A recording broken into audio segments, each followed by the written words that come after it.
Assalamualaikum warahmatullahi wabarakatuh. Perkenalkan, nama saya Michael Alif Akbar, mahasiswa semester 6 dengan NIM 270 250 250 250 ingin menjalankan tugas akhir manajemen risiko. Dengan topik yang saya bahas ialah penanganan kredit macet oleh bank. Kredit macet adalah kondisi di mana debitur baik perorangan maupun perusahaan tidak mampu membayar utang cicilan pinjaman, perencanaan keuangan yang kurang baik, maupun penggunaan pinjaman yang tidak tepat pada tempatnya menjadi penyebab terjadinya kredit macet. Apabila tidak diselesaikan, maka skor kredit akan menumpuk dan berdampak pada riwayat kredit yang buruk. Hal ini tentu akan memiliki serentetan efek negatif lainnya, seperti sulit mendapatkan bantuan finansial di masa depan.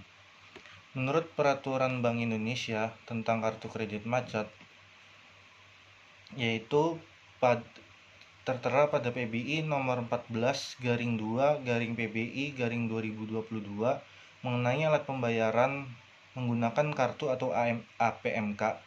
Aturan ini berusaha mengurangi dampak buruk dari sikap berlebihan dalam penggunaan kartu kredit.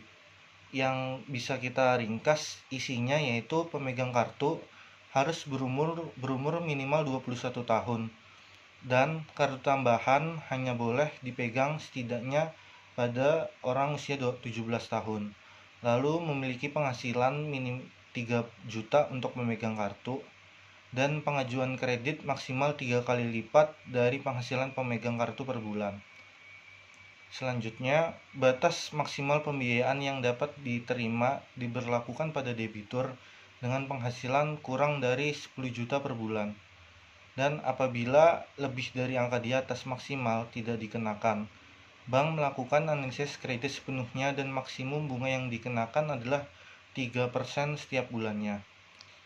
Dalam peraturan OJK ditetapkan tentang pengelompokan kelancaran kredit, yaitu yang diatur pada POJK nomor 35 tahun 2018 yang terdapat dalam pasal 92 dibagi dalam 5 kategori. Yang pertama adalah kategori lancar. Kategori lancar ialah peminjam mampu melunasi angsuran termasuk pembayaran pokok dan bunga tepat waktu, yaitu tidak lebih dari 10 hari dalam kalender. Lalu kategori yang kedua adalah kategori dalam perhatian khusus atau biasa disingkat dengan DPK. Peminjam dengan angsuran termasuk pembayaran pokok dan bunga yang terlambat dibayar 10 hari kalender lebih namun kurang dari 90 hari. Jadi dalam kategori DPK ini adalah range waktunya 10-90 hari. Lalu kategori kurang lancar yaitu peminjam dengan angsuran termasuk pembayaran pokok atau bunga yang terlambat dibayar lebih dari 90 hari sampai 120 hari. Selanjutnya adalah kategori diragukan, yaitu peminjam dengan angsuran termasuk pembayaran pokok atau bunga yang terlambat dalam 120 hari namun kurang dalam waktu 180 hari. Lalu kategori yang terakhir yaitu kategori macet, yaitu peminjam dengan angsuran pokok atau bunga yang terlambat dibayar lebih dari 180 hari kalender. Dari permasalahan di atas terdapat beberapa penyebab kredit macet, yaitu yang pertama, utang digunakan untuk keperluan konsumtif. Jadi peminjam ini meminjam barang untuk kebijakan konsumtif, bukan dialokasikan untuk keperluan-keperluan finansial yang bersifat produktif seperti investasi atau membangun usaha. Lalu yang kedua adalah kurang baiknya dalam pengaturan keuangan. Mengajukan pinjaman merupakan harus mempunyai pemahaman tentang estimasi total nominal yang dibutuhkan serta kemampuan dalam melunasi pinjaman. Jangan sampai nasabah meminjam di luar batas kemampuan, bahkan tidak mempunyai kemampuan untuk mengembalikan dana yang sudah dipinjam. Dari kejadian di atas, dampak-dampak dari terkena kredit macet yaitu adalah yang pertama, terkena denda dan bunga yang lebih tinggi.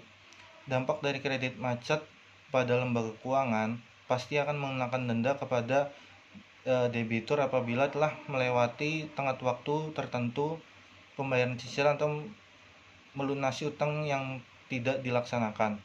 Tidak hanya itu, beberapa institusi juga menaikkan suku bunga dari pinjaman tersebut untuk memberikan efek jera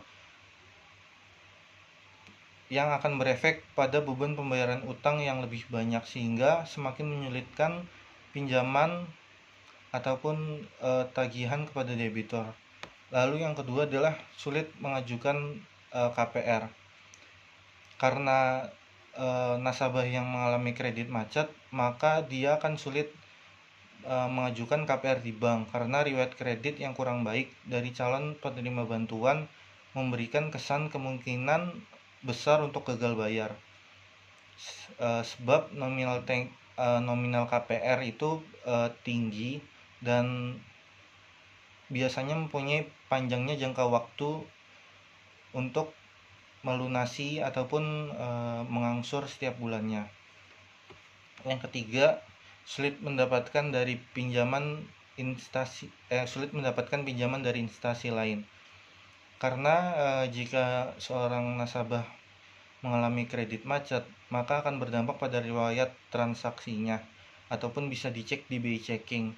Jika seorang nasabah melakukan pinjaman di bank A dan terjadi gagal bayar di bank A, saat nasabah ini ingin mengajukan pinjaman di bank B, maka ia akan sulit mendapatkan pinjaman lagi karena dia sudah mempunyai riwayat transaksi yang buruk.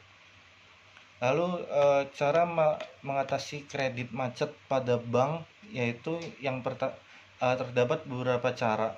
Yang pertama yaitu restructuring atau persyaratan kembali. Restructuring adalah meminta persyaratan kembali, syarat-syarat seperti jangka waktu jadwal pembayaran dan lain-lainnya dapat dirundungkan dan diubah sesuai dengan kemampuan debitur yang baru. Namun nilai besaran pembiayaan maksimal dari kredit tersebut tidak dapat diubah. Setelah restructuring dilakukan, maka bisa step selanjutnya adalah penjadwalan kembali, yaitu menjadwalkan kembali tenggat waktu pembayaran cicilan maupun utang. Kreditur dapat memperpanjang tenggat waktu pelunasan utang oleh debitur sesuai dengan kemampuannya. Selanjutnya adalah reconditioning atau penataan kembali, yaitu cara terakhir. Dengan cara pemberi kredit akan meringankan utang Anda dengan langkah mengubah sisa pelunasan menjadi pokok kredit sampai dengan persyaratan dan penjadwalan ulang. Beban suku bunga pun dikurangi dalam metode berikut. Untuk yang tidak mampu melunasi utang, segala usaha telah dikerahkan bersama kreditur dapat menghilangkan suku bunga sekaligus sehingga debitur tidak membayar sisa utang pokok saja. Lalu yang terakhir adalah lelang. Jika kreditur tidak dapat sama sekali membayar kewajibannya maupun bunga, maka akan dilakukan lelang dengan menjual aset-aset yang dijaminkan kepada bank untuk memenuhi atau membayar sebagian dari pokok pinjaman nasabah. Berikut adalah penjelasan saya. Mohon maaf apabila ada kesalahan kata. Wassalamualaikum warahmatullahi wabarakatuh.